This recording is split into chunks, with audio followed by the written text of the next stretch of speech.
Je m'appelle Virginie Nazon, je suis directrice marketing chez Stepstone.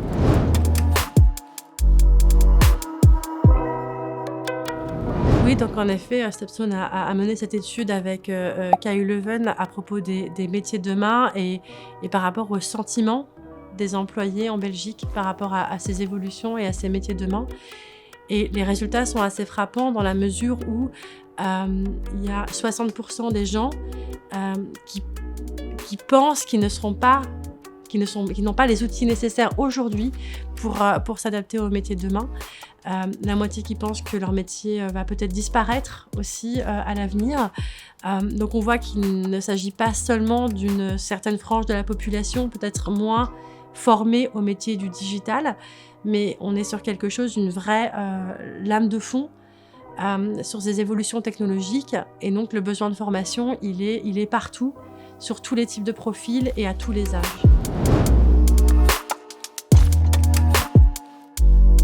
Stepstone travaille en accompagnement des entreprises pour pallier à cette fracture numérique, notamment en encourageant les entreprises à regarder au-delà d'une liste de compétences toute faite pour trouver le parfait candidat, mais regarder davantage des potentiels dans des candidats. Donc, par exemple, je pense au Talent Acquisition Award qu'on parraine avec PeopleSphere dans le cadre de la HRM Night. Et on a des candidats comme Essers, par exemple, qui se sont mobilisés pour accueillir des réfugiés et les former à des métiers de chauffeur poids lourd, par exemple, avec beaucoup de succès, ou la STIB, qui travaille à recruter des candidats de toutes origines et de toutes formations et à les former au métier de conducteur de tram ou de conducteur de transport public.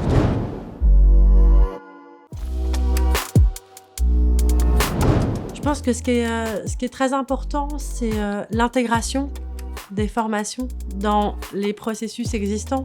Donc par exemple les processus d'évaluation, il faut systématiser les formations, il y aura toujours des besoins de formation. Il est aussi important de souligner le fait qu'il existe en Belgique des organismes de publics d'accompagnement à l'emploi, tels que VDAB, Forem et Actiris, qui peuvent être des partenaires privilégiés dans l'établissement de parcours de formation et de développement des collaborateurs.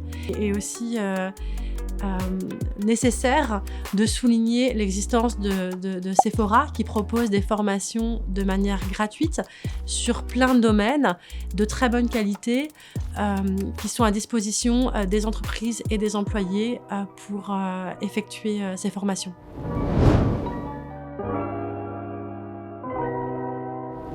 Ma vision sur les formations et l'évolution des employés par rapport au digital est une vision très autonome de ce que sera la formation.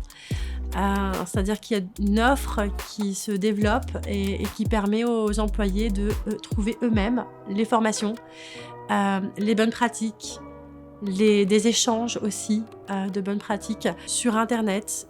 J'ajouterais quand même que ici je parle de formation autonome face à un écran, mais il reste pour moi essentiel de garder le facteur humain et qu'il n'y aura jamais de meilleure formation que celle qui s'échange ou qui se transmet en direct, en face à face. Et maintenant on le peut grâce à l'évolution et à la sortie de crise sanitaire. Et donc voilà, ça restera toujours important dans la formation et à prendre en compte donc ces modèles un peu hybrides pour les entreprises.